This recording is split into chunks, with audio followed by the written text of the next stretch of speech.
HEMA Podcast 1. HEMA Podcast 1. Don't mind what's in these. Not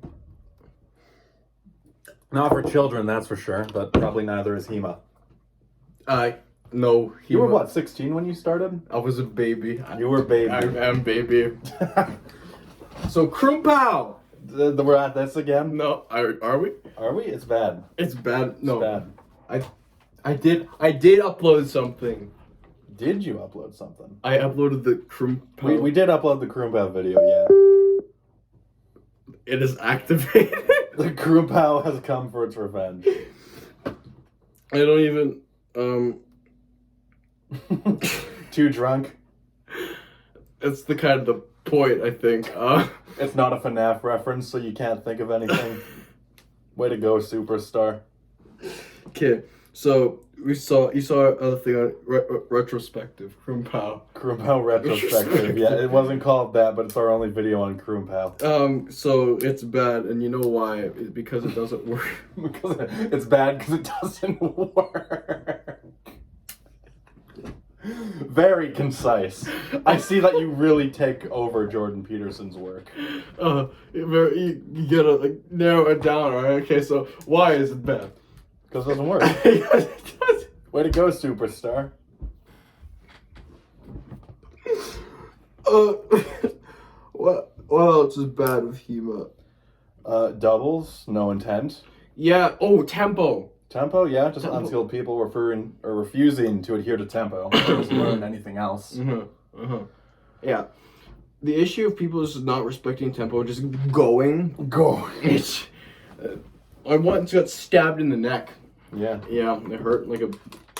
I'm going to use a cuss word. I hurt like a bitch. It hurt. Gregory. Language. What's your language? Fuck you, bitch. What are you looking crazy for? Gregory, I weigh like 2,000 pounds and can crush you with 1 foot. Fair enough. Alright, anyway. You know what's overrated? German longsword. It is Tallhofer. You were telling me about this earlier. Tallhofer. Not just Tallhofer, but like Ringneck, Danzig, Udlu, Tallhofer. Well, Udlu's not really KDF though. Oh yeah, like you said, it's not really. It's not recognized as KDF as far as I'm aware. I'm not really. Anything I haven't taught in Udlu, I didn't know it was Udlu. Like, it's different enough that you can't really think of them as the same thing. Or at least according to what the instructor of the school we go to says, right? Yeah. He does things very differently to what we would know from like Ringneck or Danzig or manuals like that. The only one we have practiced for German longsword in particular. He does Meyer exclusively. For German, I do mainly Meyer with a bit of Ringneck in there. Not that I'm not aware of the other manuals, they're just not ones I actively practice. Well, you got a good reason for that too, because they're not as developed and they're not as modern as Meyer. Because Meyer, obviously, is Meyer's is much more applicable to the modern world, and it's more recent. It's the most developed out of any of them because it's all of them past Meyer were pretty much just plagiarizing and commenting on his work. Yeah. Up to Theodore. I don't remember his last name, but it started with a V. Theodore V something in like 1680 something. That's the last one we know of, or? I believe so. I could be very wrong on that, but last I checked, that was what we had. I feel like Meyer needs to be taught more. It feels like it is, from other schools, from what I've seen. It's not Meyer itself, but if you teach like the older manuals and like the Meyer aspects, that would help a lot more. Older. Because in the early German sources, it's strictly, yes, bind will now work from this. But in like Meyer and Post, even like the manual before that, Andre, I'm going to butcher this, but Power and Fight or something like that, right? It gets to be a lot less bind heavy. There's a lot more flowing around. Yeah. The bind is very, there's too many steps in the bind itself. Like, it's simple enough just to wind into a high guard and thrust, but when you're actually doing it, there's not all this convoluted and complex. I would take a sword out, but we have no room. There's a lot of steps to do something simple, right? It's like, get your strong to his weak, wind to ox, and boom, right? Yeah, it's when it's fine in longsword versus longsword in a duel contest, but what if it's mixed weapons and like fighting multiple people, right? Yeah, that's changes a bunch. We've both done it, and we've both like had other people with long swords fight us, and as we were using single swords. This whole game changes, right? Yeah, because you can't bind. Yeah, we can't bind, but when those people they want to bind, so we don't. So then they have to be forced to cut. But what they're being taught is more of a bind focused system, which doesn't help them at all when it comes to when they're forced not to bind. That's not to say that you can't teach the early German sources from like a non-binding situation, because you have various techniques in Lichtenauer's glass that are not about binding. But of course, a lot of people, you would know, imagine some people view this would know, that some people really focus on that bind, and that's like the only way you're supposed to fight. And to be fair, that's what Lichtenauer himself would like really want you to do. Well, yeah, because the bind is... There's lots of variables, there's lots of things that can happen, but it's not as unknown as if you were to throw a cut, because in the bind you know where they are, you're on their blade, you can follow their blade. Mm-hmm. It's not as ambiguous as if you were to throw a cut and then change into another cut. There's certainty in the bind. There's like I won't want to say safety, but like there's... You get a lot more information. Yeah. Because like the two most popular styles in HEMA, right? German longsword and Italian rapier. Italian rapier is very blade contact focused. Oh yeah, for sure. Italian... We're going to get into Italian a bit sooner, but... Also underrated. Very underrated too. Like the three main styles is what? Like German longsword, Italian rapier, and British military swordsmanship. Like you have Roworth, Angelo, Waite, Hutton, all that. Right. Italian sources, in my opinion, are... I like them a bit more because A, that's what I've been taught from you, and B, they're just a lot easier to learn. They're a compound system. That you learn one thing and it builds on another thing. It's not like if he does this, you do this as a response in some German longsword schools. And as it's like, known, he does wind into ox, do a mutirin in response. Yeah, but instead, what an ideal response would be, I think we've talked about this in a video, is do whatever feels the safest for you. Like if you're an ox and you mutirin whatever you've done, then obviously they're going in for either a thrust. Well, yeah, if it's a minus thrust, so you'd want to push that offline somehow. Mm-hmm. But that's like your instinct reaction. That's what you should do, not your... It's expected. Yeah, it's not. You don't need to like focus on that. If he doesn't mutirin, I have to like do clearing or whatever. For transparency, when we say Italian, because when you say Italian, like people instantly jump to Fiore. Yeah. We're talking about mainly like the Bolognese tradition, specifically like Marozzo or Manciolino. Yeah. This very basic system. Not basic. It's the base system.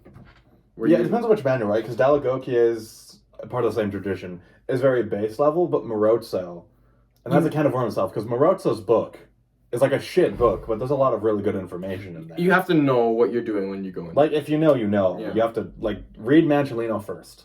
That's what I can recommend. Whoa. Hey, guys. Again. Welcome to the HEMA podcast. Welcome to the HEMA podcast. Wow. You mustn't. Intruder alert. Well, what point were we going before we... about, like, winding, right? Like, in German system, thrusting is very expected, right? You either thrusting or cutting around. You and I both find we don't stay in binds, because it's so... Personally, in our school... Because you and I are used to fighting people that are, like, so varied, right? You have people that are just swinging as hard as they can, or people who are, like, really like to stay in that bind. They want to stay in that bind, and they... Plus dissimilar weapons. That, too. We almost exclusively use, single sword in all of our situations. Sword and an offhand weapon.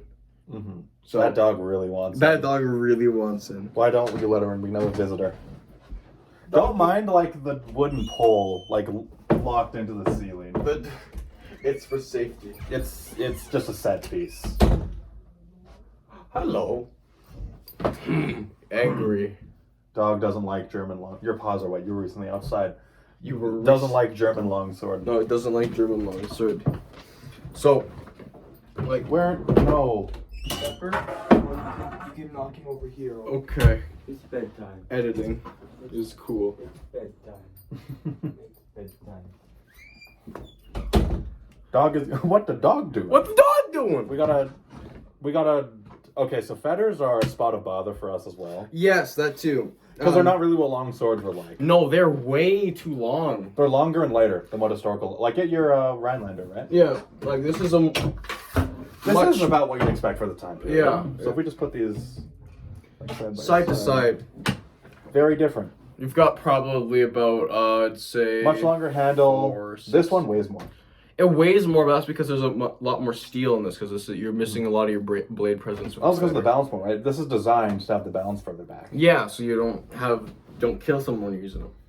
Like, Yeah, unless you have like a really overweighted sword. We're kind of referencing something here. That's just really bad and hits way too hard. yeah. right? Some fetters, because they're so varied, right? Fetters. They're designed for like sport. They weren't designed martially. Well, because again, was Meyer for sport? I'm gonna say kind of no, kind of yes. It's because the definition of sport was different back then. Because much like how in the 19th and 18th centuries, right, there was sport fencing, like with gymnasium sabers, those was used in the military. Much like in Meyer's time, yeah, fetters was like the sportive tool, but that doesn't mean it was used in the military practice, right? Because in Meyer's day, an average citizen had to be part of like a wall guard militia almost. So this had to be applicable to real combat. It's not just, yes, I have my blunt longsword, my objective is to split your scalp and nothing else, right? Right, and that really comes into play when you what's it called? Yeah, Meyer's Dussac and Meyer's rapier. Those aren't as sporty. They're Dusac's far a nice blend. Like it's sporty like longsword, and then his rapier is like almost pure martial. Like Yeah. you're thrusting people through the neck. And in Germany, you don't do that. Oh, they don't bust that hard. Well, no, in Germany, you don't thrust that hard. Well, of course. Stupid. Of course, with like a staff, that's different because it's not pointed. But A staff. because thrusting in like 1600 HRE was very different. Yeah. That's why it was very, even in the medieval age, like in effect schools, it was cut focused. That's why, like in a bind, you have the duplerian to like cut while you're in the bind. Yeah, and Because again, it was very focused on that bind and working from it. because the bind was safe, you had certainty in the bind, unlike where if you were in, oh, this is not a good idea, but But what if you're fighting like, say, let's say we're in, you can take this, you're in 15th century Germany, right? Like 1430, 1450. You're fighting Messer versus longsword, right? All of a sudden, all that bind work you learned in like Messer doesn't apply as much, or that bind work used in longsword doesn't apply as much. no. It's a lot of wasted effort because you're focusing on one single context. One thing that it's only in one context. When you're fighting another longsword user, that also wants to bind. Because personally, when we do longsword, we don't bind like whatsoever. And if we do bind, it's if we've established an overbind. Granted, though, the German manuals, like even up to Meyer, were optimized for one-on-one combat. So this kind of is sort of not misnaming it, but saying what it wasn't to do. But obviously, Meyer was also for multiple purposes. Like he has techniques like, oh, this is explicitly for the field. Whereas in the German, like medieval stuff, that's very one-on-one, like judicial duel focused. Like looking at Ringak, maybe this isn't KDF, but the Gladiatoria, that manual for fighting in armor. That's still in a 1v1 duel context. In our experience, though, we always judge ourselves martially. We always go like, what would be martial? What would be realistic in the scenario? So, like any kind of technique or precept that we can get from a manual that is martially. I don't know where I'm going for this point, but I think you understand what I'm saying. We're not just trying to make little cuts like on someone's scalp, right? We're trying to actually hypothetically cause damage in a martial scenario. Yeah, and a lot of people that we've fought, they don't have that regard for martial context. It's like, if I point, I win. It's as a sport context. Yeah, because like maybe in Meyer's Fetter or like say Ringak, right? We're in that bind, and I just make that little quick snap to your head, right? Yeah. Obviously, it wouldn't kill you, but No. that'd be a point. It would be a point because that's how it was designed. Like, this is why the fetters exist. It's a sport weapon. But now picture you're on a battlefield, right? Yeah. You're armored. We'll say you have like maybe a brigandine, a helmet, right? If you have a sword, that's probably because you lost your polearm and you're going up against other polearms. Good luck binding against a polearm. Oh, no, there's no chance. Go of do bind. your Mertian and Duplerian against a polearm. We've even tested this. It doesn't work. Only thing yet you can do is aggressively set their point offline, and even then, if you close, they still have a few options left. Mm-hmm. Like, the best you do is that barring action with a single sword, or with a long sword, you just take it out with the false edge. But and martially, things do. It's very dubious. Yeah. The medieval KDF sources. I would agree there. Yeah, you have to. It's really. Because even the Zwerkow, right? It's designed Zwerkow to hit and defend at the same time, right? So there's counter opposition, and you're hitting like the sides of the temple. That's what you're aiming for, right? You could totally hit the sides of the neck. Oh yeah. I have my reservations about if that would actually kill you. That hits the side of the temple. I would agree with you there because if you're hitting with the longsword, you have a straight edge, and if that straight edge comes against this is a very flat side of your head. That there you have all that energy dispersed right there, like. Plus, also, It's not in a battlefield I'm going to bring battlefield concepts again. Everyone's wearing helmets. Helmet's your first thing you get. In the medieval German tradition, there goes half your repertoire. Yeah, our main point here is just the difference between fighting martially and sport. Variety. Yeah, Know the limits of your system, right? There's a reason why there's so many variety systems in like the same era. Right, and this is why you and I, in particular, we don't really focus on German longsword. We use German longsword when it comes to the bind, if we happen to get there. Like if I have to teach the concept of bind, that's why I taught you Meyer first. Yeah, but in actual, when we're actually fencing and sparring, you and I both retreat into Italian sources of Bolognese school with the So that's not too bind focused. It's not bind focused at all. That's why you primarily use your falsi. If someone comes at you from your weak side, you use a falsata. So it's a much more martial school. It's meant for, even though longsword died out very quickly. It's like what, 70 years of main usage. And yeah, it's the most taught thing in HEMA, and to me that's just... Well, because the German schools had a hard-on for it, and they were the most popular. One thing, though, is let's compare, like, two similar sources from the same era. Doughbringer, probably, like, the earliest KDF manual we have, and Fiore, right? Oh, Fiore. Yeah. Doughbringer was specific to dueling. Fiore could be interpreted as both battlefield and dueling, and armored and unarmored. They clearly have the same roots, right? Fiore was a knight of the HRE. He learned from the Germans. If we go on the assumption that he learned the same system that was taught by Lichtenauer, they were still used very differently. Fiore does stuff that the Germans would never have you do, and vice versa. Yeah. It's much more practical Fiore. Like, oh, I'm going to bind. I quickly snap around and cut to his hand, right? Yeah. Hand is, like, you'll find a lot in Meyer. A lot of those, the plates that we've looked at, there isn't a lot of cuts to the hand. There's, like, multiple to the arms, but hand direct. I mean, they're only in the rapier. You're actually taught, like, cutting. Because that's martial. Yeah, rapier. I don't know if the knife you're taught to strike the hand. You're not really. And definitely in the staff you are. But in longsword and dusek, no. You're not taught to do that. Because those are more sport. Because when it's more sportive, right? You're not trying to break your opponent's hand.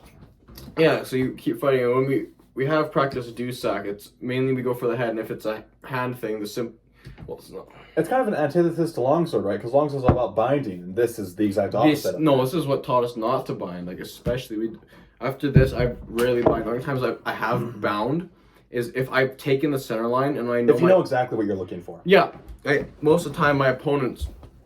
can I do this? Yes, I can. So, if I'm in a straight bind here, and I've taken the center line, and I know my opponent's a doubly fighter, and if I leave this going to go for me, I'll wind to this high ox here. And that will work almost 100% of the time for me. Like, binding's an option, but should never be the core of your system. Yeah, we do binding because we know we fight doubly fences. How does the Fiore define it, right? He doesn't really call it binding. You're on his sword. If you have the option to thrust, do it. You don't cut around.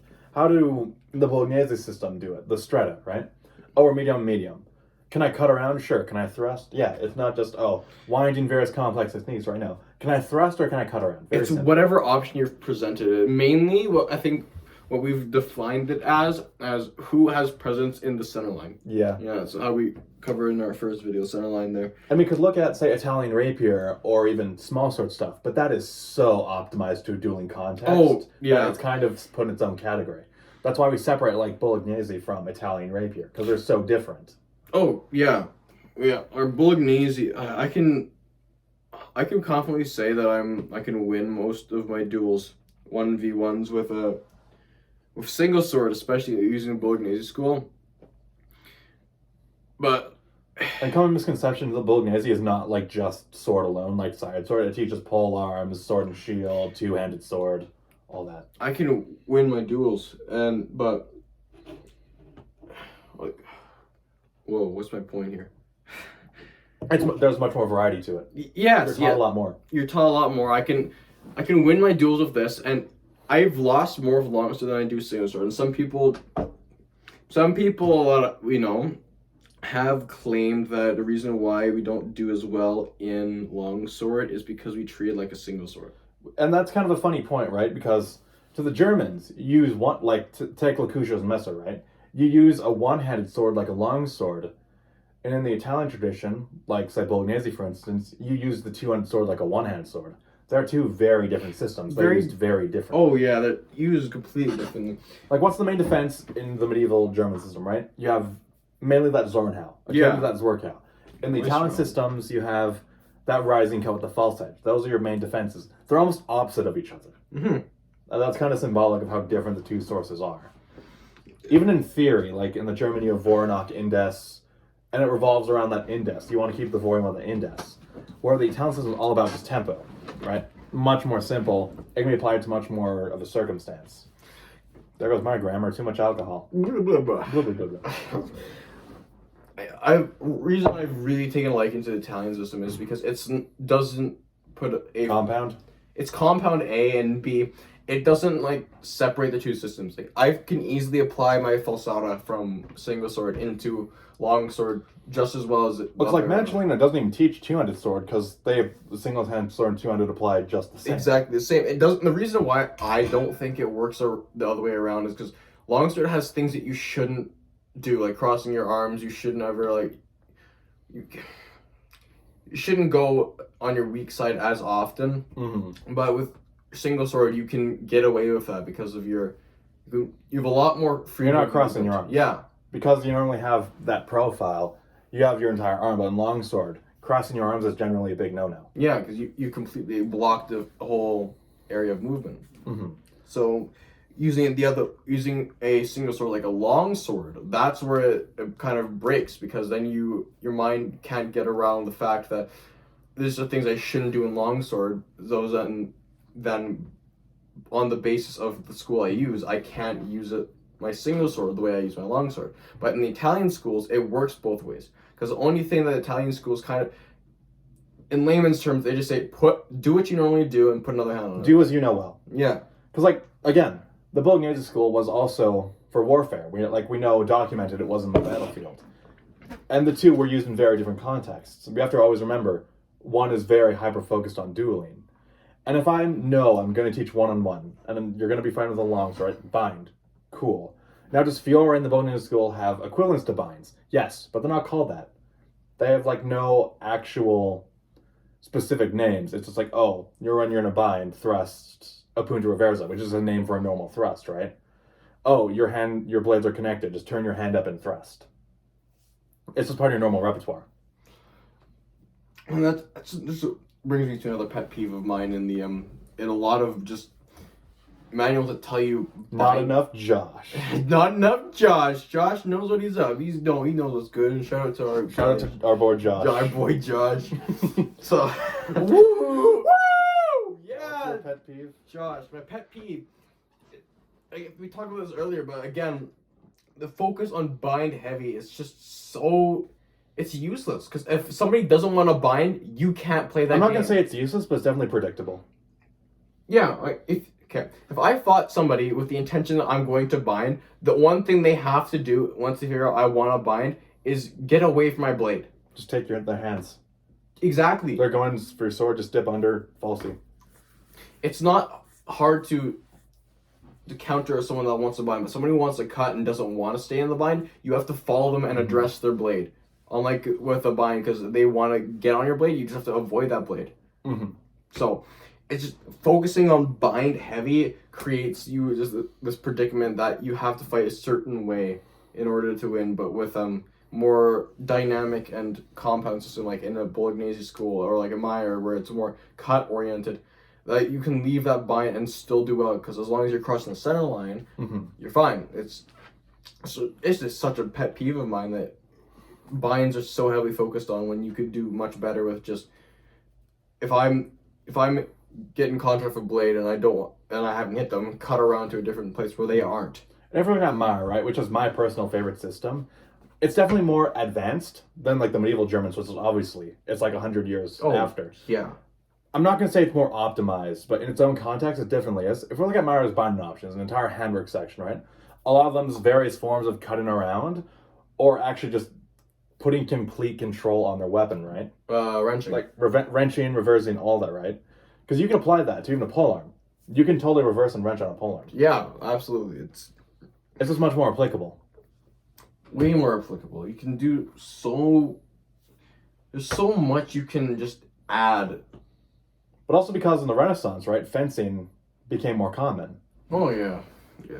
Almost like the printing press did a lot of stuff. Whoa, you can just buy books? What?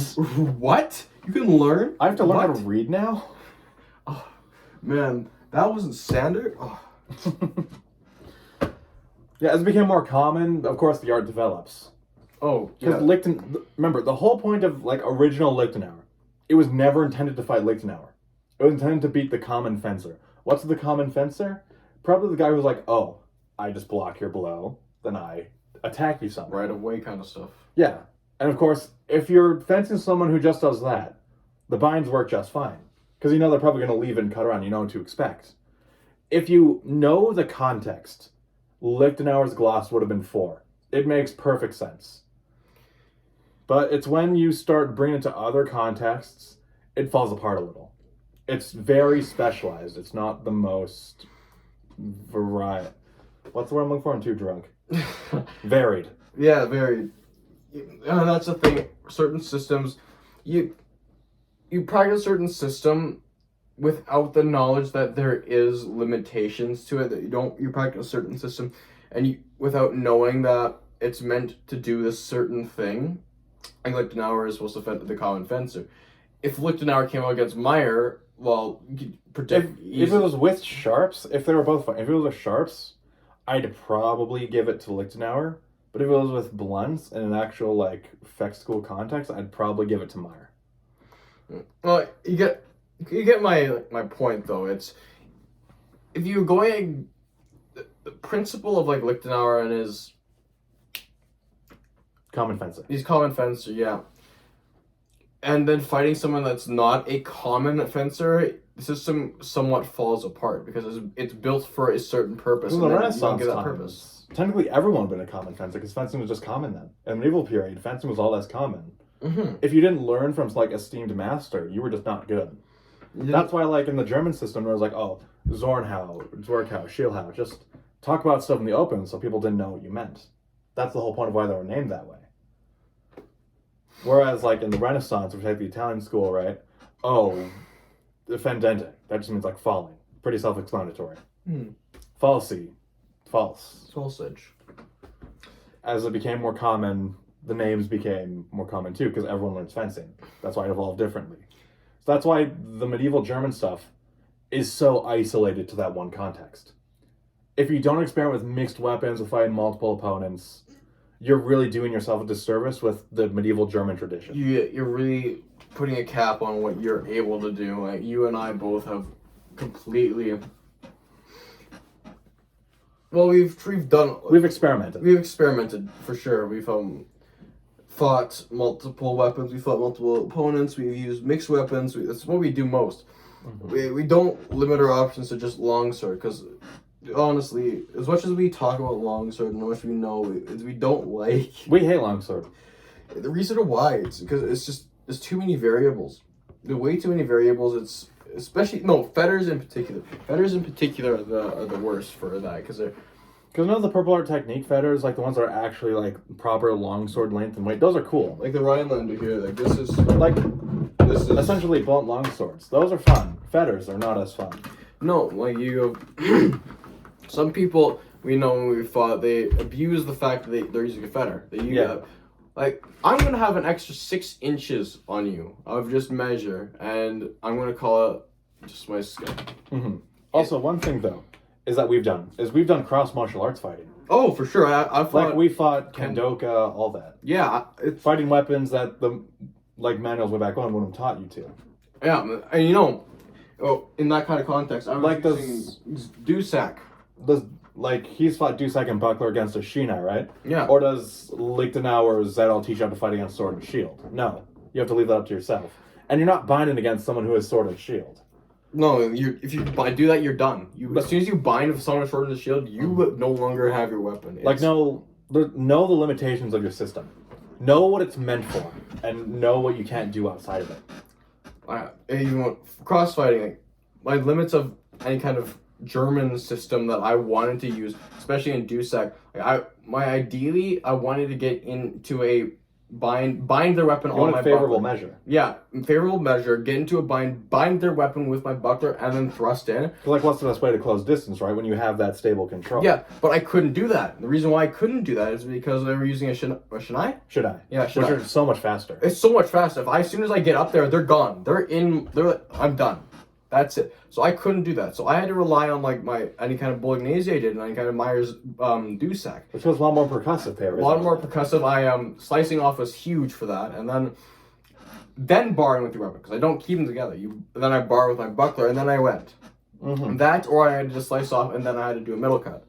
So I knew the limitations of what I knew, and I had to change it depending on what it was, and that's because the system that I used to fight in mixed martial arts was a system that was were designed for a martial context of how this can be applied to anything. Because like this, in the Renaissance, again, friends are more common. There's more context you'll find yourself in. And if I'm fighting with a fetter against a Shina, right, we'll assume same materials, right? Yeah. Like I'm using a synthetic like fetter. Yeah. I'm not gonna bind. No way. No, they're way too fast. You lose every time. We've tried this too. But if they cut around, I'm gonna try and cut around and gain that center line and single time them with that cut, right? Like a Zornhau. And of course that comes from the Lichtenauer tradition. It's knowing what you can use in that system. It's just some systems are inherently more limiting. Yeah. Well, what was it? Yudlu? Yudlu. Yeah. I don't know much about Yudlu, but from what I do know, it says it's not KDF. Most people don't consider it KDF. Yeah, it's more sport oriented. No, it's very martial. It's just very different. You see, and that it limits it then, yeah? It could, because it's isolated. Main point here is that you know your system and know what you can and can't do. If you need to change it, you change it, and that's why you don't want to restrict yourself to one system. A good piece of advice I could give is it's only when you know the rules that you can effectively break them. Yeah. Just cross-fighting with someone that does Kendo, that, like, they were good. Like, there was no doubting that. They were good. They were faster than me, and I had to really rely on establishing that center line and then breaking the center line, because if I couldn't do that, it would have been right to my head. They have the overbind. They have the advantage in the bind, so I don't want to bind. It's knowing your system, what you can and can't do. So my use of rapier in that context was out of the window. I could not use it. I had to use Bolognese. So just know your system. You know what you can and cannot do, and you practice multiple systems, because again, you limit yourself. So you want, like, that's what you should do. Like, practice against mixed weapons or at least multiple opponents. Yeah. Try it. A lot of schools that we see, obviously I see it on social media, I see it in person, it's just longsword. What are you going to do? Because you What if showed I me. bring out a spear? Well, guess I'm done. Guess you're done. Because I cannot bind with a spear, and that's Your system doesn't teach how to fight spear? Well, I guess you don't know what to do. And that's what I don't like. I don't like that, because what you've taught me is you taught me how to take one weapon. Okay, Heath Ledger. You know. Something about HEMA. Something about HEMA. That's when they don't teach you the right stuff. So what did I teach you about HEMA? That no matter what weapon I'm using, I can apply it to anything. If your system's good, it's all the same. Yeah. The weapon does not matter. I've been, like, we did polearm once, and I was able to take everything I knew and just apply it there. Oh yeah, I get this. Yeah. Simple. It's just like that one thing. And that other unarmed. weapon. Unarmed, yeah. I've never taught you unarmed, but you can fight just fine. No, it saved me a few times in actual party fights where people are stupid and drunk. Because the theory is all the same, right? It's all the same. If I think like binds, right? You don't bind in a fist fight. You don't bind in a knife fight. Yeah. Oh no. What Bind do I into do? a punch. Overbind. Or if, like get your knives, right? You don't bind in a knife fight. Yeah, that one. You don't. No. Yes. Cause this is the thing I hate. Like in a lot of schools, they say, I'm gonna come down like this. You can bar this. Oh, good. Whoa. Because I can just avoid and boom. We've done our knife fights. It's hand and done. Then once more, context, right? German knife, like Rondell specifically, for was like in armored fighting. When we get to like the Renaissance though, and armor thought of favor, that's when it gets really different. Like Marozzo, right? That's when it gets very hand cut focused. Yeah, your hands in armor. Your hands are least protected. But of course, if you know like the German knife, right? Again, very limiting. It's made for one context. Armored. Mm-hmm. Yeah. So if you're doing Rondell and I'm doing like Marozzo's knife, right? I'm just gonna time your hand no matter what you do. And we've done this before. Mm-hmm. We've done this. A lot of techniques that are taught aren't completely relevant to the modern era, and you may be countering all these points yourself by saying, it's HEMA, historical. It's historical. But if I'm doing a historical martial art, I would kind of want to know how I can use that martial art to do something for myself. Like a cover-up, right? It's kind of just, oh yeah, this is bad, but historical, so it's fine that it's bad. No, like, what's good now was good back then. What's bad now was bad that then. Or what's bad back then, bad now, right? There's only one kind of fight. You should try and apply it whatsoever. If I'm in full plate armor, you bet I'm gonna like be doing ice pick with this Rondell. I'm going to grapple. If we're not in armor, yeah, I'm gonna take your hand every chance I get. It's all about your context and knowing what you can and can't do. Know the limits of your system. Oh, yeah. That's the main point. And that's the main point. I don't even know what our main point is going The main point started with Krumpau was bad, and it kind of led into medieval German systems, very specialized. That, we could just pretty much just say is problems with HEMA. Problems with HEMA. Yeah. Another thing is tempo. We could get into way more. New subject, because summarizing the last bit, some systems are limiting, know the limitations, experiment with it, know what you can't do. Expand on, learn lots. Yes. Just don't stick into one path, branch out and do a bunch of things. Don't be like xenophobic and don't be German only. Don't be martially xenophobic like a lot of people we know. Yeah. Now, next subject, tempo. So those who don't know, tempo is basically, let's say I make one cut. That's one tempo. I make two cuts, that's two tempo. Half tempo. He takes a tempo to attack me, I have a tempo to defend. Now, because we both use a tempo, we can either act, right? Yeah. If he attacks me in one tempo and I attack and defend in one tempo, he can't really attack. He can certainly defend, but that means he can't attack. That takes up my full tempo. It's kind of mathematical. When you get to the Renaissance, like Italian stuff, it gets very mathematical. Basically, don't worry about it. It's basically just moments of time. Because tempo just means time. It's very simple. And it's something a lot of people neglect. Because, again, it goes back to what we were talking about earlier. It's the sport in it. Mm-hmm. Like in sport and Olympic fencing, you see whoever hits first wins. But in a martial context, take that into effect. If I stab you like through the neck, and then you stab me like right through the chest into the heart, moments later, I win. But look at that. I hit first, but we're both dead. Yeah. What's the point? That's the problem with it. That's why neither of us like that system. It's the tempo. It's right of way, as you've told me.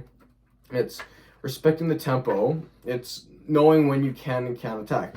And like, if he's taking a tempo to attack me, I gotta take a tempo to defend. Yeah. If I take a tempo to attack him while he's attacking me without taking a tempo to defend, there's a double. We're just gonna double out. Yeah, and then that's a mark of bad swordsmanship. And then it's like, no one wants to do that. Like, we have a rule: we don't end on doubles. If doubles, we talk it out. We don't end on doubles or like poor hits. Even after blows, we try and justify them like, oh yeah, I hit your hand well before your attack hit me. That would have, at absolute best, removed your hand, or at worst, like at least disrupted your edge alignment enough. It wouldn't have hurt me too bad. Yeah, we've even discussed this before.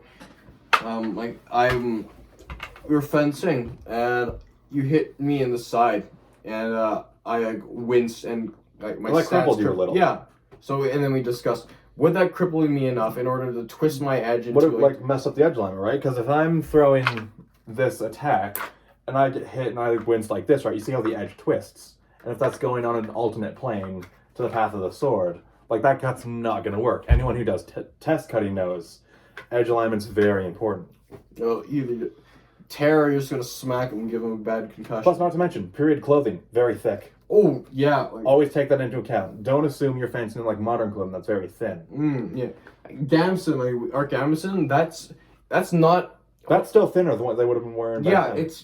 That is not as accurate as period Gamson. Period Gamson would have stopped like arrows. Like it wouldn't have. Yeah, it would have. It would not have.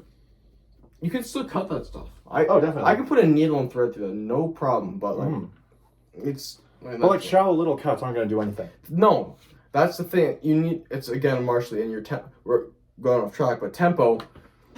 Your tempo. Always adhere to it. Yeah. A lot of fencers that we've fought, they don't adhere to tempo. And from neutral, as soon as I make one move, they're going to thrust me down the center line without regard for my weapon. And I can hit them right after. This is half bad fencing, half in the German system, you want the vor. You always want to be the one attacking. You always want to be on the offense. This, of course, can be very doubly to those who don't perfectly understand and know how to do it. Other times, you're just bad. You want to hit first. You're not going to take that tempo to offend or defend. You're just going to try and hit them. Yeah, it's a huge problem. I don't know why the concept of, if it's a martial, I kind of want to be alive after I hit somebody. I would like to not get hit in my sword fighting. Yeah, and it just feels better. Like just in the sparring sense, it feels better. In martial text, it feels better. Like if you get someone gets a clean hit on you, you're like, oh yeah, I messed up. I didn't do good. If you double out, you just know, like, that's, like, neither one's fault. Well, it's kind of both your fault, right? You can't really even blame anyone for it. It's like, oh, you didn't even bother to defend. I didn't really stop. It just makes both of you feel bad. Like Manchelino would say, don't share his shame with you. Don't share your victory with him. That's a good quote. Like, you just feel bad when you double. Yeah. It's when I was in the vor, or I was first tempo, I moved first. You were attacking first. Yeah. So I should have had the right away. I moved well before, and I was going for a hit to the their right shoulder deltoid, whatever. I was just down center line? Right down center line. I moved first. They didn't care. Mm-hmm. I had the right of way, and they disregarded their life completely. Mm-hmm. As long as I get the hit, I guess I win. Mm-hmm. And that's, again... Was that I stabbed you through the stomach first, and like a millisecond after, you caved my head in? I hit first, I win. That's sport fencing. I hate it. Or even if, like, say, you don't even fear the tool as like a martial weapon, right? It's just, oh, blunt metal weapon. If it goes to swing at me, so be it. Whereas if you watch good people fence, right, even if you feint a proper attack, they'll try and defend that. Like, when, for instance, when you and I fenced, if I throw an attack at you and I see you stick my point at me, I immediately back off with that cut. I don't like that point at me. I don't want to get stabbed. And in those contexts, like usually we were both martial there. A good fencer, in that point, they wouldn't completely disregard their own safety. If they see their point, they're going to want to be in a position where that point's at you and they're safe. Mm-hmm. It should be both ways. It shouldn't be like a one-sided thing. If I'm an aggressive fencer and I'm fighting a doubly fencer, I shouldn't need to change to be a defensive fencer. That's the issue. Like, some of these times, I wish that I could, like, not wear gear and then just take some of these people doubly fencers. Single stick and no gear. Just mask and a glove. That's the best. Tell me then you don't want to double. Tell me you want to double. Tell me that getting hit wins. Mm-hmm. I have some pretty poor experiences of what happens. So. You hit yourself more than anyone else hit you. well, yeah. But minor tirade. Yeah. Basically, train not to double. It doesn't teach you anything. You both get actively worse. And if you do, unfortunately, have to use your fighting knowledge outside of your class, then hopefully you don't I can take this hit and hit them. Mm-hmm. Hopefully you don't have to do it, but if you do, hopefully you don't take the mindset, I can take this hit. Mm-hmm. Slash. Because the way it works is, if I throw an attack and you double, we're both in like an even tempo. I have to change my attack from tempo to defend that. So I took a tempo to defend, you took a tempo to attack. That means we both have a tempo to attack. Essentially, neither of us have gained anything.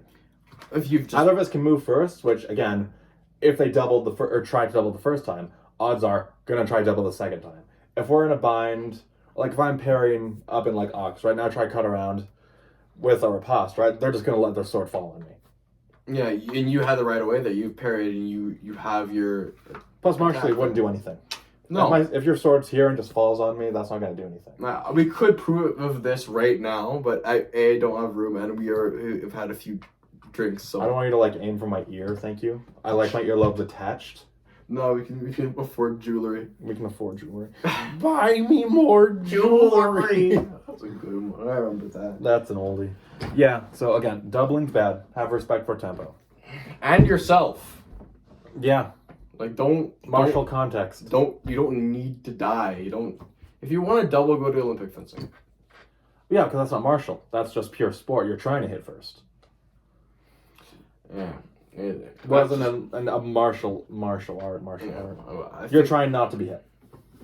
We've done sport fencing. You've done sport fencing, Yeah. haven't you? Yeah, I have as well. The best one I've liked is the saber, because it's a lot closer to true, but if it's a hit first, that's still a hit first. It still counts as that. So they work. There's more variety because of cuts, right? Like you have that parry to the head. Yeah, here you have these sides and up here. That's it. And then you have your cuts in the hands, head, body. Whereas in like épée 4, that's literally just straight line. Straight line, yeah. If I hit you first, it's fine.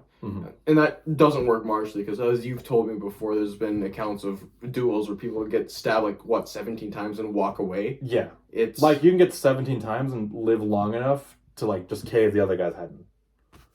Even if you do die, like if you take stabs to the arms, legs, torso, you're gonna be alive for a while. It's gonna be a slow, painful. We don't even count those when we're fencing, because because your cut's still gonna go through. Yeah, it's not. The only way it's gonna stop momentum is if you're precise enough to bar them on the bone. But the likelihood of it just sliding off because your bones are round, or just going, oh well, that's through. That's why you and I only count thrusts like upper torso and head. Because we don't count it to limbs or lower torso. Yeah, like if you get thrust in the lung, make sure you're gonna be alive, but still you're gonna be. You'll die. You'll die faster than if you got stabbed in the gut or whatever. Like, if I get stabbed through the torso, I'm going to die, easily, internal bleeding. But I'll be alive long enough that I'm still a threat to him. So if we double, or there's an afterblow, that's still a valid hit. Not to say that the hit's, like, good, I did a good job hitting him. But, like, that hit martially would have done damage. Whereas if he throws a very strong cut to my head, right, as I'm throwing a cut to him, probably if his cut lands first, my edge alignment's gone. Like, assuming I die instantly, which, again, very rare, but does happen. My structure's gone, that cut's not going to do anything. You and I are super critical, and a lot of people that we've talked to hate that. They hate the fact that we're way too hard. Just have fun with it, right? No, I want to get good. I want to be good. That's why we're hypercritical, and that I would endorse any day of the week to fight as martially as you can. Would this kill you? Would it cripple your attack stuff? Would it actually affect me more than it would affect you? To be hypocritical, it's a historical martial art in history. You wouldn't want to be hit with a sharp weapon and die, now would you? That would be terrible. That would be very bad. That was not a good situation. Well, what other critiques do we have of HEMA? Mainly that's tempo. We have tempo. There's a lot. Like there's some techniques. Tempo is just doubling, and then you have schools. Tempo and then limitations. Like some schools are bad. Some schools have very bad instructors, and they're teaching their students bad things. I don't focus on the students as much. They're not very personal with them. Generally, an easy way you can tell if a school's good is if the students fight like the instructor. If there's no like correlation between any of the students, you know something's going on. We in our school, we have on and off members, so I have no idea if they practice outside or not. Like let's take Joe, right? Oh yeah, Joe's good. Joe's very good. He knows what he's won medals. He's won tournaments. He knows what he's good at, and he's good at doing it, right? He has a style. He doesn't, of course. He taught on his own or learned on his own. So he fences very differently. Oh yeah. He didn't really learn from the head instructor. He developed it on his own. So he fences very differently, and there's a good reason for it. But let's take someone who practices at the school every day, right? And he's still shit at it, and he doesn't fence like anyone else. You know there's probably something up. Because you and me, we fence roughly identically. Oh yeah, no. If anyone has ever seen a single one of our bouts, it's the exact same thing. It's like these similar, just I'm going to Mandrito, then parry in a high guard, and then another Mandrito. If that doesn't work, you parry in your detest. Oh no, it's Guardia de Faccia. Kind of like a defacha. Yeah, and then then it's a reverso, and then maybe that after is a straight parry.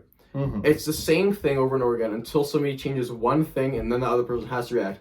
And most of the time, you throw a cut to my leg, but at this point, that's avoidable. Yeah, because I can either avoid it or I can parry it. I think whoever does the one thing different first and upsets the typical routine is the one who has that edge for that typical bout. And that's not just single sword, that's long sword That's too. everything. Yeah. Spear, knife, long sword. And that's how you know that the student practices the instructor. Mm-hmm. But a lot of schools, some people you see, there's outliers there in that kind of respect where if there's no strict style being taught, there is nothing. Like if it's just do whatever you want, it's just very casual. Like if you know it's casual going in, yeah, I know I'm not going to get good just learning from this instructor. If the instructor says, I'm going to make you good at fighting, and they don't, that's when there's a problem. Like, I just want to learn the theory of it. I don't care about fighting good. Then yeah, I'll teach you the theory of it, and I want to be extremely good at fighting. The historical part matters a lot less to me. Yeah. Like, historical matters less, I just want to fight good. Okay, I can make you fight good. And there's the other way where I want to fight historically accurate. Mm-hmm. And that's different. Oh, it's another pet peeve of mine. I had it right there, but then I lost it. Oh, you're talking about how this instructor... Ignorance? Oh, I don't remember what it was, but it was similar to... Yes. Let me hold my shield like this. Oh, right. That reminds... Yeah, there it is. Over-compliance. Like, there's no way in hell you throw a punch at me, I parry or something. On the outside, luckily enough, then I'm able to grab bar, and then twist you. Again, adherence to tempo. You can't take 3 tempos to attack. There is no way in hell. Well, I can take just 1 tempo to defend. Okay, you punched me. Okay, maybe I parry it. I'm going to grab you now. Just back up. Well, guess there goes my counter. It's so annoying. The over-compliance. Or like hypothetically we have a sword, right? Yeah. So here, I wind in like this. That's like 2 actions. Yeah. So overbind, then wind in. When in one tempo where he tries to do that, he tries to overbind me, I'm going to just move out this direction. And then, like, what? You can stab give me overbind and then cut it, because I now have an angle. It's the overcompliance, and that's tempo. But if I just take 1 tempo to attack, like we're in that bind, yeah, like we say in the German system, wind to ox, right? Boom. That's 1 tempo. 1 tempo, perfect. But if I'm like really specific and you want to do that, if I want to do like reverse into wind into cut, boom, boom, boom, that's like 3 tempos in the time you haven't even done 1 to defend. And I can just move out. Like from what I like about tempo is you can mathematically deduce if a technique wouldn't work. If I take 3 tempos to an attack in a time that you could just take 1 to defend, like, no. It's mathematically your technique is bad. It's not like something you have to write down on paper either. You can think about it. Those most fractions you're going to have to deal with is half. Mm-hmm. Half tempo. That's when you're moving from one quadrant just halfway to the next one. That's mezzo volta. Mezzo volta. That's half tempo. Like we take half tempo, Met's tempo, right? He does an action, right? He does a cut at me. If I snipe his hand and raise up to parry. That's an action. That's an action half tempo. But I hit your hand parry. Yeah, that would be a full tempo if you went for my head because it's a like longer, a full cut. Yeah, full cut, full target, half cut. Half cut, half tempo. Yeah. It's also depending on your quadrant. Like if you throw a full cut in one tempo and then you do like a thrust in that same quadrant, there's your half tempo, right? If you stop the cut halfway, then thrust, sure. But if I'm going all the way down, then thrust, I count that as 2 tempi. Okay, yeah. See, it's the basic math that it is. And in that time that he does that full cut, if he whiffs that, and I do like a because now he has that half cut, that half tempo. I have to make that tempo to defend. He has to match it. You can't do a full tempo when I'm doing half tempo. If he does that little sniping cut, I can't do a full, like, single time cut to him that I'll parry and attack. I'm not going to get there in time. He's going through a dedicated half parry. Mm-hmm. Just little. Yeah. The edge line and everything. Just the nitpicking of it all is just, well... Again, ignorance. Compliance, ignorance, tempo. That's another thing. Just complete technique focus. If he does this, I have to do this. If you do this, I have to do this. That's also system. But still, you should have that variability. The variety's lost, right? Yeah, you A don't counters have B, and that's it. Yeah, A and B. If C comes in, well, If someone does this, you have to do this. That's all I like, because then you have to think, and if you think, you're done. Mm-hmm. Like, oh, he does this. Well, what did that master write about? No. Like, if I teach you, like, your cut from the right, cut from the left, that's more than enough. You do that. Oh, guess what? There's a point in my face now. He decided to bind. What do I do? Not have the point in my face. Push. Oh, it's gone. It's gone. Right? I don't need to teach you, oh, duplirin, mutirin, like, there's very specific technique. Again, this is minor tie, right? Going back to the previous point, but I would hope we justified or at least made you think about a little. But again, very specific technique focused. Like, I don't know, you can make the argument that if you practice it enough, it'll just become muscle memory, but why work harder when you can work smarter? Why would I teach you 5 things that solve the same problem when I'm going to teach you one thing that solves 5 things? Right? That mangerito fendente, right? That down cut from the right. Yeah. That'll defend a thrust, a cut. You can use it as a parry. You can use it as an attack, right? You have 4 things right there. Yeah. Well, there's another good example is your falsata. Anything that comes, like, I'm a lefty, right? So anything that's coming... Not to brag. Not to brag anything, but I know my stuff. So if I'm in my Porta de Ferro guard and they come down onto my strong side, I don't really want... I could very easily just bring my blade across, and then there's a falsata, and I'm done. That's it. That's as much as I need to do. I was in Porta de Ferro, and they come down on my left, and then I just falsata. That solves anything from my left side, if I'm in that guard. Anything from my right, if I'm in Cordalunga, and they come from my right side, I just falsata there, or just cut to there, because my Mandrito, whatever. Why bother anything else? Yeah. It depends what guard you're in. It's just all context-based, and... Really, it's just find something that works for everything. And again, like, let's take Meyer, for instance. Meyer's rapier. Let's take... We have the normal Zornhau. We have Abschneiden, then just pushing the blade to the side. If we pretend our hands are swords again, right? We have Zornhau. Boom. Perfect. I did that thing. He did the thing, everyone. Oh. But if we're already bind, if I Zornhau, right? That's just slicing off. Yeah. If I do... So that was basically on the strong part. If I'm on the weak part and I try slicing off, that's just minus off to the side. That's like 3 things, because the Germans like to, Meyer specifically, like, oh, Zornhau, Abschneiden, well, that's the same motion given different names. It's a little inefficient, but I know why from a teaching standpoint. Because if you already know that Zornhau will do those 3 things, I don't need to write down what they all do. Whereas if I'm just teaching you how to actually fight, and I need you to learn all these motor functions and these specific techniques, I can't just say, yes, this Zornhau will do everything. XYZ. If you don't know what XYZ is, right, it's not going to help you. I'll go like, yes, this Zornhau can be used... To fight anything that's coming from It can be used angle. to attack, to defend, while in the bind, while retreating. I'll teach you one thing, then, like, why it works and when you do it. It's called the master cut for a reason. Master cuts. Master how? Meisterhauen. Whatever. You know, it... Basically, don't get into the format of A counters B, C counters D. It's no. If you're good, A can counter, like, B, C, D, E, F, and G. In the right, like, context. Especially, like, everybody... I've talked about it a few times in my club about doing falso or falsata. It works so well, and nobody ever... like, no one knows what it is. Nobody knows what it is, and they get pissed off because... Stop winning, it's making me lose. What's the strange non-German thing you're doing? What's Steichen? Steichen. It is a German thing. Yeah. It doesn't come to the But no, German apparently thing. that's Absetzen. Okay, we don't need to get into that can of worms because some people are just wrong. But Absetzen, again, we could be talking out of our asses. We could be very wrong. Absetzen, as I understand it, he does a cut at me with just his hand, and I just stab him while defending that tempo. That's what I understand Absetzen to be. Apparently, someone will disagree with me on this. Doesn't matter. We can get into that. Absetzen is setting off, right? Setting off. Yeah. So you set it off. Like, the word implies that you're just making the blade. In concept, all Absetzen is you just stick your arm out, right? No.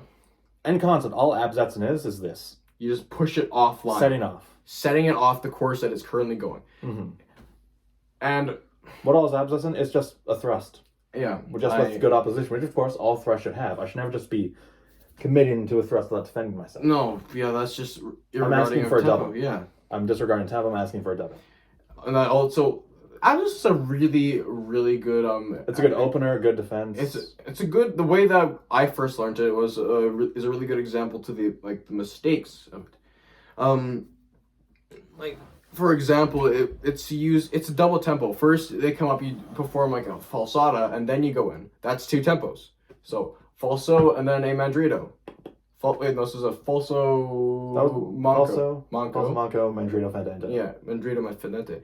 That's 2 tempos. When in Which of course he does a 2-tempo defense. He is again 2 tempos to defend. if I do this falso, Like if my weapon's up here, you can just come down to my arm right now. Because again, there's 2 tempos. So now I can disregard his attack and just attack him, right? Because tempo. Or I can take that tempo to defend. Now we're even. I took that tempo to defend his attack.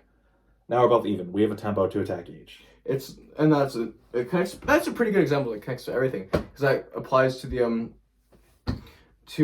over compliance. It applies to tempo. That applies to technique, because that technique is mixed up with its terminology and different things. As Meyer says, it's just this thrust that. It's just this thing. Yeah. But I'm not going to tell you it's this thing. Yeah. It's. Right? Well, HEMA. It makes sense in theory, but you have to explain that it's done this way for a reason. And that's not explained for whatever reason. It's not explained Because a lot of modern instructors just won't tell you that stuff. Mm-hmm. Like yes, this Zornhau just cut to your head, and this Zornhau as a defense are 2 completely separate techniques, and that unrelated whatsoever. Well, that's just confusing. Yeah, it's just confusing. Again, I'm exaggerating. It's never like that, but like again, let's take Zornhau and Abschneiden slicing off, right? Zornhau, boom, and he just brings his arm as a sword out, right? And then this Abschneiden slicing off. They're the exact same motor function, but the manuals would have you believe they're 2 different things. Because they're just trying to teach you that. And an instructor, if they're bad, are never going to close on that. You're going to be forever thinking, those are 2 entirely different techniques. No, they're the same techniques, just done in a different time or scenario. It'll confuse you when you're in your fight, because if you do that Zor and it doesn't land, then your mind has to switch. What can I do from here? Oh, Abschneiden, I can slice off. When in reality, when you're doing that Zor, you're going in, and then they raise up to defend themselves. You can just continue through, and that's your Abschneiden. Mm-hmm. You shouldn't be thinking this is 2 different things. There's one thing. Like, why learn 2 things when you can learn 1? Why think about 2 options when you can just think about 1? Efficiency, right? You shouldn't be thinking whatsoever, but that's another thing. There's another thing. Yeah, I'm gonna refill us up while you continue talking. Another thing is that there's nothing in the that's taught about besides the sword. The sword is the only thing that's addressed, and that's an issue, because what do you do with the rest of your body? Oh, you mean like body mechanics? Oh yeah, it's not addressed. Some manuals do talk about it, but it's very, very under discussed, especially in the modern world. And it confuses me, because it kind of forces you. It disregards what we just said earlier, and we're not like saying, oh, ours is the objective opinion, but no, there is no. Again, like these arts died out 400 years ago. There is no objective answer. Yeah, you can work smart, not harder. I shouldn't need to work my one left arm in order to beat this old guy. I should be taught that I can use anything that I have, like my whole body, my hips, my legs, everything, to do this one thing as effectively as I can. But it's not addressed. It's not addressed your body mechanics, what works, why it works, especially in binds. It's not addressed why it works. Well, it is, but not as much as it should. Like, your arms don't matter. They don't. Your arms don't matter in the bind. It's a lie. No, your core and your legs. And that's what's not addressed. I wouldn't have known that without you telling me. No, because you think, yes, I just did a cut to get to this bind. It's all in the arms. Perfect. No, it's not. Everything comes from the core. But of course, if I just say everything comes from the core, right, and you don't know biomechanics, that doesn't tell you anything. I tell you, why does the core matter? Because how does it affect everything? Because it's connected to everything, A and B. It's where you're strongest, and it's where all your movement can come from. Mm-hmm. It's not talked about enough. It's not, well... Ironically, the part that's... not ironically, the part you exactly expect, but it's not talked about, is the stuff that's overlooked is the part that manuals don't talk about. Footwork, biomechanics. And arguably, I would say it's the most important. Biomechanics, definitely. Yeah, 'cause if you don't have strong biomechanics, how are you going to be able to counter someone that's Why would I probably teach stronger? you how to move a sword? Why don't you teach you how to move your body efficiently? That's what you can apply to every weapon. Not even with a weapon. Yeah, unarmed. Like, if I know how to generate a proper cut, I know how to generate a proper punch. Hip engagement, like even just shifting the ball of your foot, like just your heel backwards, that's shifted your entire hip. That and unlocks your that core. hip. Yeah. That allows you to put that back hip forward. There is so much that's not talked about, and it's frankly it's disturbing how it's not. It needs more, so much more. Thank you, but it's You are welcome, superstar. Thanks. Way to go, superstar. That's good. Damn, that shit good. That shit good. And of course, you're free to disagree with all of this, but I mean, do us both a favor. Tell us why, and let's discuss about it so we can both learn something. Oh yeah. Don't just say you're wrong, you're bad. That doesn't help anyone. It doesn't. No. What is it? Another. There's like a few more things I could probably get in. No. Wow. Sanitizer smell. Sanitizer smell. There's a few things that we probably would get into. What else is there? How instructors can veto what is right and what is wrong. That's true. Because if an instructor teaches from a very specific manual and you decide to draw from another manual. Like if an instructor's wrong, right? And you know they're wrong because you've also looked at said manuals and they disagree with you, right? They can either just say, I'm the instructor. You're wrong. My rank is different. Okay. Ranks don't matter. Okay, point being, right? They immediately have the say. They have the objective opinion. You have to properly, again, you should, like if you, let's say you're a novice, right? You don't know much about HEMA, but you know they're wrong because like maybe you saw a video from like an esteemed HEMA fighter, like Martin Fabian or something, right? Then you know like, yes, that differs. I would like to know why. Can you explain to me why you say it this way? And if like you know that's incorrect to what the manuals would say, and you can prove them wrong, you're good. But if you're on a similar level, right, to the instructor, and you know they're wrong, then you can get into more heated discussions because you know the manuals, you know the techniques. There's a lot more theory to it. You and I personally, we like to challenge what we're taught in class, and we like to pressure test everything. Like, it works. If it works, it works. If it doesn't, why? And why is this inferior technique being taught? Zach, Eric, why are you doing things differently? Don't. And again, this is a lot of just oppressive teaching. Also, if you have a good instructor, you won't encounter any of this. Once we got to be completely fair, it might be like name for the namesake, but you and I were doing a bit of Musashi, Japanese martial arts, and we were chastised for it. As bit of a context, I not only did kendo but kenjutsu as well, and of course I teach him that as well because again, theory, don't limit yourself. Yeah, the theory of Musashi is fantastic, and I've used a lot of these techniques in and out of HEMA, and I've also used them when cross fighting for someone who's done kendo. So there's your proof that it works. Like, it shouldn't be limited to like one thing. Yeah, that's a pull. Uh-huh. May we help you? I'm just wondering how much we've had to drink. Let's see. Maybe this is our fourth, I think. Something like that between the two of us. Yeah. Okay. I'm fine. Oh, I'm just wondering about driving home. Oh, he's not. He's not saying. Oh no, I arranged a ride. Okay. I'm coherent enough to know drinking and driving probably not a good idea. There goes me alignment, boy. There goes me alignment, boy. There goes your license. There goes my. I just Oh. needed to check. Don't want to demerit just yet. Yet. Hey, don't limit yourself. Whoa! I forget what we were talking about. Oh yes, like we were Instructors. doing Musashi. And, Yeah. And we're like, oh, why are you doing Japanese and Western arts in a Western martial arts school? Again, that's another thing I don't like Western martial arts. Not like the name itself, HEMA, WMA, cool. But just say Western martial arts. That's such a broad topic. You have all of, pretty much just cut. Just tire it for another time. And like, oh, why are you doing Japanese and we'll just say HEMA club, right? Well, why limit yourself? Right? Learn all you have to know. It was Josh. He came up and he actually was curious about it. Yeah, Josh. Because he wouldn't have been exposed to Josh it. is such a Chad. Yeah. He wouldn't have been exposed to it otherwise. No, because Josh was watching. He knew. Like, he did the thing. He did the thing, yeah. Bah! He, it's just what's the word? Xenophobia is it for in this case? Because it's just strictly we're doing German and nothing else. Not really, but we'll say yeah. Yeah, but They know what we mean. yeah. Instruct Prejudice towards other martial arts. and other schools of teaching too. Yeah. Well, to be completely fair, we've only been really exposed to one HEMA club, which is You have. where have you gone? Remember, every time I travel, like places, right, I always visit the HEMA clubs. Last one has been Ireland, right? I visited 2 there. Really? And I spend like a few days with them. Because I want to know how to improve like my craft, right? All right. Because obviously I'm not objective. I could be wrong. I want to know why, when, how. But I've only been exposed to this one, so This one. I have only known this one. So So you're intimately aware of the problems in it.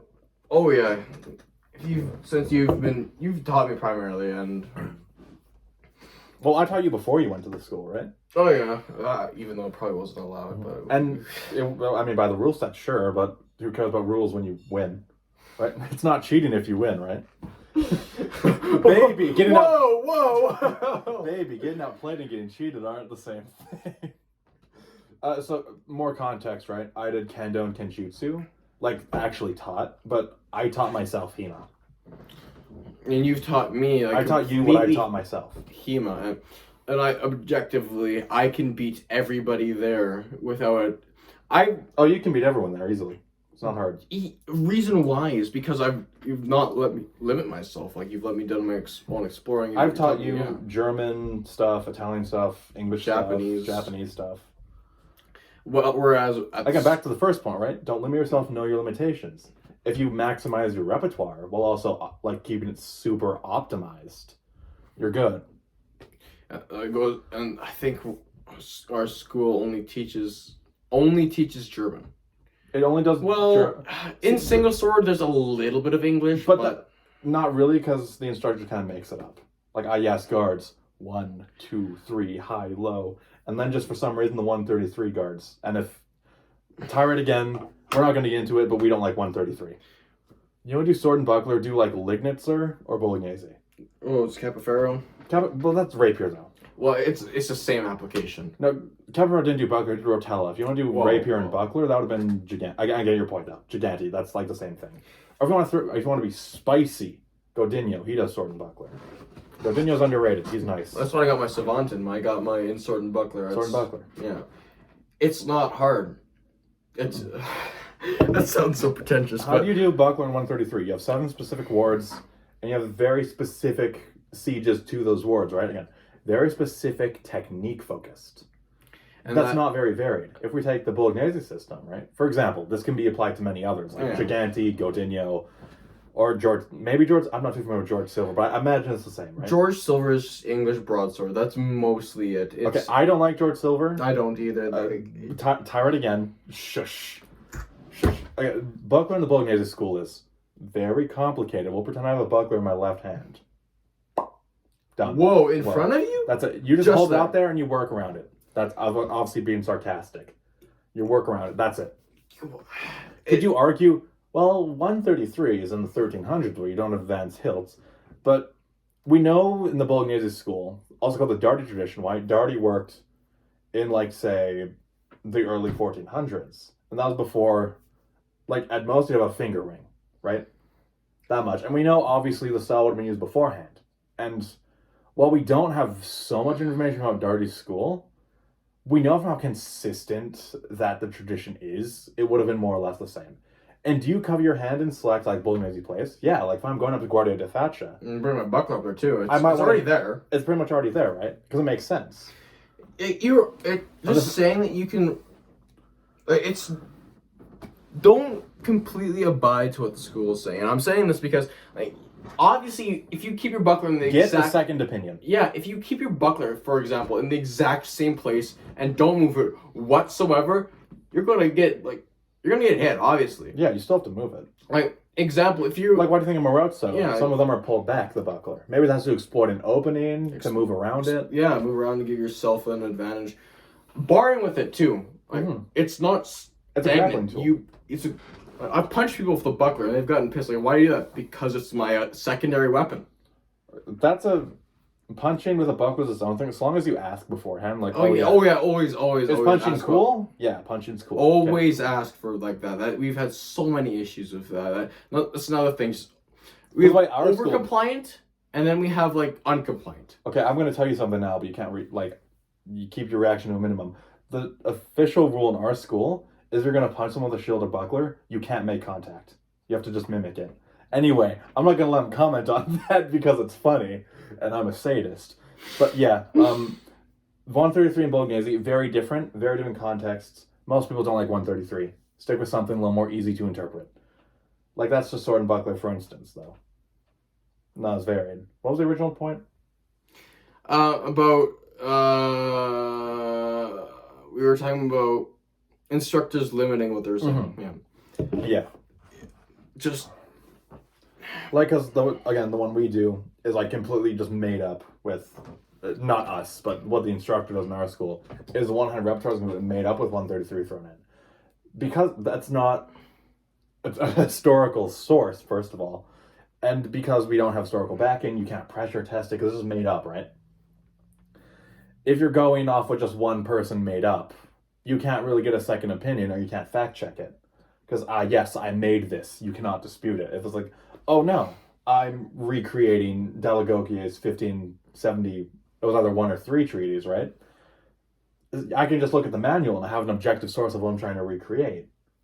But of course, like, if I want to think, oh, Delagoquier did this a very specific way, but I want to try something different to what he did, right? And that can be, again, you're going against the manual, but if you have to, you have to. I'm sure, if it works, it works. Like, it works. Another thing, people were way too strict on the manuals. Again, that's our very first point, limiting yourself. Don't limit yourself. That is just, if you go strictly by what the manual tells you, you're not going to really find a way to adapt. Because the manuals don't tell you a lot. No. They expect you to know stuff. Going in, you should have some prior like knowledge, but that's what your instructors are supposed to be doing. Like, what give you the basics, and then you go explore your manuals. But they don't teach you the basics. They go like, so you know what? Here's some guards, here's some cuts, and here's some convoluted techniques that maybe work. Go. The manuals are guidelines. Very, very useful guidelines that you should mostly adhere to. Especially precepts. Precepts, yeah. But guidelines. Like, if it's a super specific technique, take it with some salt. If it's very general, like, yes, he cuts at me and I parry. Best way to riposte, probably where he's not. Again, exaggerating. If we take the proper precept, like from Meyer, right? I want to cut to the opposite opening where he is. And of course, if I want to hit high, I probably want to feint low first, right? That's so general. I can apply that to literally anything. Oh, yeah. I can apply that to a verbal argument if I tried hard enough. Well, I mean, yeah. Again, point is, right, the more general, the better. But also, the more general, the harder it is to, like, dispute. If it's super specific, it's easy to say, yes, that works, or yes, that's stupid. Because XYZ. Because XYZ, right? And we need to bring it back to our main point again, just for this segment. It's instructors not teaching enough. Mm-hmm. They give you the bare minimum and tell you to go, and that's why you don't. Like, we see, we have a few members that do rapier exclusively, and they practice this. Well, we have one now. We have one now. There was Devin, and Devin was great at what he did. Oh, he was good. But he was self-taught, and that says something. Yeah. Oh, we have. We don't want to do too many names. We're doing names of people that work. The only name we can say is Josh, and that's a rule. Josh. We've said Devin. We've said Colt. Well, because Devin's not around, and also Devin's cool. Devin's awesome. He's a cool dad. You've met Devin once, I think. Yeah, Devin's a few times. Yeah. Devin's a dilf. I hope he doesn't watch this. Like Joe's just a meme because we named a whole I named a whole technique after him that I taught you, and it's great. No, it's good. It's good. Tirade. Anyway, but it's just some people, they're not taught enough, so they go by, I guess it works. I saw it in a movie. It has question everything, especially your instructor. Like, generally, if you know they're good, you can take everything they say with like 90% certainty. But always, if you have access to the manual, which, hey, waits an hour, great thing. Always look at it. Like, yes, dear instructor, could you help me interpret this section of, oh, I don't know, Capaferro's plate, right? What's this? Yes, Capaferro would have you gain the blade to the inside, and when the opponent, like, dips under, right? And when they go to stab you, parry, and then hit. And of course, if you know the system, you know that when you gain someone's sword, dipping under that cavazione is the most likely thing to happen. To leave the bind and gain an advantage, yeah. Right, and of course, if that's the way it's done in the system, I'll need to explain that. Context is key, right? That Italian rapier, very optimized for dueling. And of course, the way you would defend a thrust via cazzione, or cavazione, and a just cut over the blade is the exact same way. Just mezza volta, you're turning your hand. It doesn't help that, again, people who practice on their own, they don't. It's harder. Well, if you Being self-taught sucks. Yes, it's been shown. Like, this one person that goes to our club who does rapier exclusively, practice is a manual that focuses on rapier versus rapier. And me being a broadsword user, I simply just needed to bar the weapon and I won. Mm-hmm. Like, it's. Because again, much like with German longsword, right? Very specific context. Yeah. You're not taught to move outside of it. If you do, you're in your own area where you haven't really worked on it. Well, let's take. I'm gonna say, let's assume Meyer rapier is applied to actual rapiers, which I would argue it can. Tirade, something for another time. Yeah. Because like I use a rapier. You see my like long 45-inch blade. You hate it. I hate rapier with a passion, but I can use Meyer with it just fine. That teaches you how to fight everything. Because Meyer's a complete system. I've used a Dusek and broadsword. Yeah, I thought like rapier versus Dusek, rapier versus longsword, all of it, rapier versus sword shield, and getting off topic. Point is, right, if I do Capaferro, which again a lot of historical masters criticize, but we'll ignore that for now. Capaferro, Gigante, well, Gigante's second book is nice because it teaches a lot of varied weapons, like yes, dagger versus rapier, or shields, right? But just rapier versus rapier alone. Again, the most important thing is what they don't tell you. Like, how do I fight a Schiavona or a side sword or a broadsword with this rapier? It doesn't, right? But if we take Thibaut, right? Fantastic rapier source.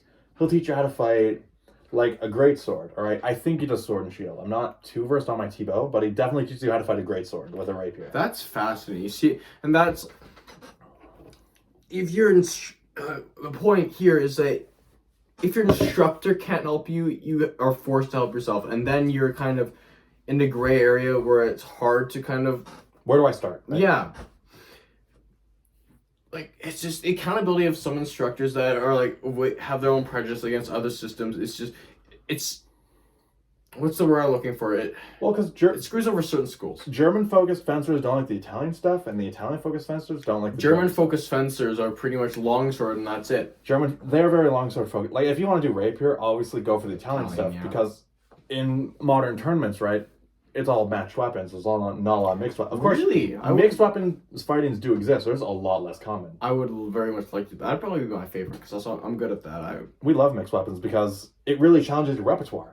Because you don't know... Like, if I'm fighting a weapon, like, if I'm using side sword, right, against a weapon I've never fought before, we'll say What haven't you fought? Good question. Let's... Flail. No, it was Caleb that did it. Yeah, sure, we'll say I've never fought a flail, right? Yeah. Or I've never fought a... Well, no, I've done a halberd, but let's say... An axe. Axe is kind of similar to a sword, but it doesn't have the guard and it had to... I've done a halberd, which is basically a two-handed axe, if you think about it. Well, like but single-handed I've axe. never fought a flail, like with the string and ball. I've never done that, right? So I don't know how I'm going to fight this. I have to apply my repertoire. I have to learn mid-fight. If I know my repertoire well enough, if I know, like, the three things my system teaches best, and of course, as I mentioned before, that one thing can be applied to multiple different circumstances. Like, again, Zornhau, Abschneiden. Same thing, very different. I have to apply that. That's up to me to decide. And if I don't have a decent understanding, I can't apply it myself. I've done it. I fought flail myself, and I was very new at the time, but my instincts told me if I can get, like, if you bind with a flail, it wraps around, you both have, like, pretty much an equal amount of control. Yeah, you pretty much can't do anything. The weapons are useless. So, at that point, offline, that's out of the game. Then I have my other hand, and again, If you being a lefty... If you have a buckler, Yeah. donk. Yeah. See, and that's knowing what I can and can't do. I can't fight a bind with a weapon that wraps around my sword. If I'm fighting a poleaxe and I have like a dinky little Epee. 19th century saber or epee, right? A small sword. I'm not going to do like my Angelo little small controls at the point, right? No, I'm going to probably... My instincts tell me go into like the test and have your arm here. With a grab small the sword, weapon. no, your sword's going to shatter. It's really... Against You a see- poleaxe, what I do... I've never fought poleaxe with a small sword, but what I'm immediately thinking is they're going to throw a strike with the axe. If they throw a strike with the axe, I'm going to dodge backwards. They're going to pull it halfway and thrust. That thrust, I can parry somehow. I'm going to grab that, then stab.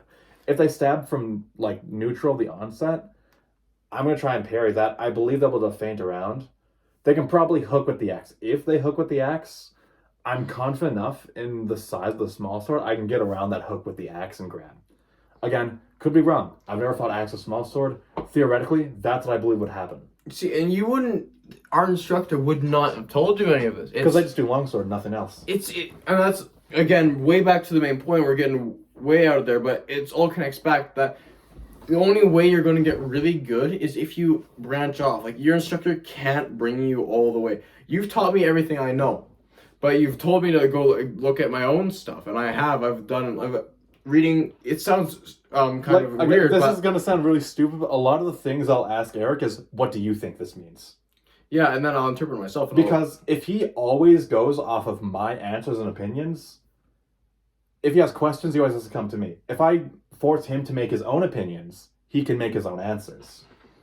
And if that's maybe wrong, right, we can debate that as objectively as we can. Yeah. Because it's good to have two separate opinions. especially in martial context. Mhm. And he told me to read my own stuff, and I've read The Art of War, and it's a very like That's not martial arts. it's not a really martial arts book, but I've applied some of that to what I know. Well, because Sun Tzu knew what he knew what was up, Yeah, right? like Like steal their hat. Steal their hat. That's, Steal that's their an hat. important one. That's a huge one. Very important. What Sun was Tzu it? Like it was like act look- strong when you were weak. yes, weak when you that were one strong. exactly. That's what I was about to say. That one. Because look like you're ready. Like I would have my sword a very low relaxed guard when I look like I'm very open. But in reality, I'm ready to launch this massive falso and then into a cut. Very common technique in like any martial arts, Yeah, right? see- And if you're looking at like BMS, that invitation. If you're looking at the German sources, Alber. If you're looking at like Italian, any low guard from Larga. Exactly, and this is on my own volition. I've decided to do this, and this is about like army warfare, and I've applied it to one-on-one duels. You see, it's Because if you do it well, it's all applicable throughout. God, like, our instructor would or I can apply HEMA theory to cooking if I tried hard enough. Yes, tempo. temperature. I'm gonna take the vor on this oven. I'm going to take the war. Again, we're being very facetious, but like I hope you get the point. If you keep it general enough, you can apply it to everything. That, and you have to branch out on your own. Mhm. My instructor would never approve of me reading a Chinese war book. Yeah, like the one at the school, right? Mm. Because no, just yes, we are a Western martial arts school. We must only do HEMA. And that's why I've been able to win, because I don't do 'Cause we fight outside Western the martial mold. arts. Yeah, like we don't fight outside the mold. We do primarily I'm primarily a Meyer / Bolognese fan. As am I, But but of course, I've also taken a lot of I English have drama. years of Japanese sword arts in my experience, and the theory behind that never goes away. That influenced what I learned when I self-taught myself, because that was the basis of the theory and sword stuff I knew, and that obviously applies in. Just all in all, with everything we've been talking about, Do as you know well. that, just But there's no way make your own. people in history fought one-to-one to the master they learned from. No, like that. If you did that, you would, If everyone fought the same way, no one would win. and there would be no other future manuals. Pretty much. There would be no future I manuals. mean, after Meyer, there wasn't, but... Wow. There was. I jest. Point. Everyone fought differently. If you learn from your master, like, if we compare Manciolino and Morozzo, who learned from the exact same master, like Antonio De Luca, I believe his first name was Antonio, they fight pretty differently. Their theory is identical, but the techniques vary pretty much. Like Morozzo will use his falsi almost exclusively, But Mancellino will do a lot of like half cuts to the hand and actual like dedicated parries, where Morozzo would never do that. And could you argue that Morozzo intended his book for like a higher skilled audience? Yeah, but you can never really prove or dispute that, so it's kind of a moot point almost. So point being, they learned from the same person. Two his esteemed historical masters that we know learned from the same person fight pretty differently from each other. And they're still good. They're still very good. We know they're good. That style was like very common for hundreds of years throughout the Mediterranean. Yeah. So summarize pretty much first and foremost. No, not foremost. Foremost. Too much alcohol. First, too much yummy rummy in my yummy tummy. rummy in my tummy. Don't limit yourself to the same manual. Have a respect for tempo. Know your limits. Know your limits. Yeah, fight. Know your system. Branch out on your own volition. Find your own style. Don't carbon copy your instructor. Yeah, I'm not saying you have to self-teach yourself, but form your own opinions. Yeah. Don't just be a hive mind. For a really good example, he's my teacher here, and he's a very thrust-oriented fencer, and I've branched out on myself, and I've focused. Because cuts work better for you, Yeah, right? I'm not going to say that's wrong, you're dumb. No, do what works better for you. And I'm a much more cut-oriented fencer, hence why I've chosen the broadsword to be my main weapon. With the basket hilt, without quillins, without the thrusting. Well, because I forced you to learn on arming sword. Yeah, it was an excellent balance between them all. Mm-hmm. And those are the main points there. Just do what you know. Make yourself your own fencer. Don't copy anyone. Do what you know works best. Have a respect for yourself and tempo. And don't be xenophobic with the email. Like, Be open. be open. Be completely open. Like God, historically, like Meyer, who was a German fencer, learned the Italian stuff. Yeah. Right? And even multiple like 19th century saber fencers learned Japanese stuff. Cross fighting didn't happen. Because it works. And there's theories that like German Dusak is based off a lot of, again, we can't dispute this or prove it yet, but it's based off Polish and Hungarian stuff. See, in the Crossfighting absolutely happened. That's how his arts evolved. That's why they're so different throughout the ages. yeah, Japanese, you're like, oh well, we can get back into it, but we're trying to wrap up here. Yeah, Japanese. I don't think you've ever taught me anything in Japanese that you bind. There's I don't think I've taught you like a specific technique in Japanese stuff, period. It's all been theory. Well, I think what you've told me though is they don't bind whatsoever. No. So but then in German you have bind focused. So it's so completely different. But you learn it and you know the differences, and then you can cross it, and then you're good. Just to say, we are not experts by Absolutely not. Like any I have means. for HEMA specifically, I have 6 years of experience. I have You have half that. 2, 3. Yeah. Like I consider myself a novice still. Absolutely. I mean, in context of the club, like, we are probably experts in the club. Well, we can beat everyone in the club, no problem. Yeah. But that has less to do with us and more to them having improper instruction. Yeah. But regardless of anything like that, it's just keep learning. Keep learning what you Be open. be open with it. Main point, be open. Don't limit yourself. Don't carbon copy anybody else. Find what works for you. HEMA is a community where there's way too many opinions and not enough just let's learn how to fight good. We've had people bring politics into HEMA, and it's kind of ruined it. So it just Like clubs have split off because of politics. oh yeah, you've told me that story. Anyway, we're trying to wrap up. Yeah, but Politics we don't need to get into. point being I'm all about communism. point being Social Darwinism. Whoa! The weak should serve the strong. Donk Joe. Joe. Yeah, don't limit yourself. Don't limit yourself. Learn how to fight well. Not historically. Fight well, not historically. Fight well. Don't limit yourself. And Respect yourself in the fight. yeah, don't do yourself dirty. Fight good, learn good. If you know something's up with your instructor, question it. challenge your system. Mm-hmm. Well, it covers about all the pet peeves that I can think about right now while completely inebriated. So Yeah. I don't know how long this has been. Let's see. an hour. An hour and a half. Lordy Let's see. Lou. Go. So wait. Can't wait to render this. My poor computer. I have to download this stuff first. Damn. Okay. Well, good conversation about about something you're passionate about is nice. Always. Always. Wow. You can keep the gums flapping forever. Hour 30. Hour and 34 minutes. Yeah. This is like that defense video times 5. Yeah. We get into it. So We have fun here. we have fun. Anyway, again, we're gonna actually wrap up now. Yeah. So, So- we reiterated ourselves enough. I assume if you paid a modicum of attention, you can understand it. Well, at least what we're trying to say in our drunken state. And to go with the points that we made, we leave it up to your interpretation. Yeah. Question us too.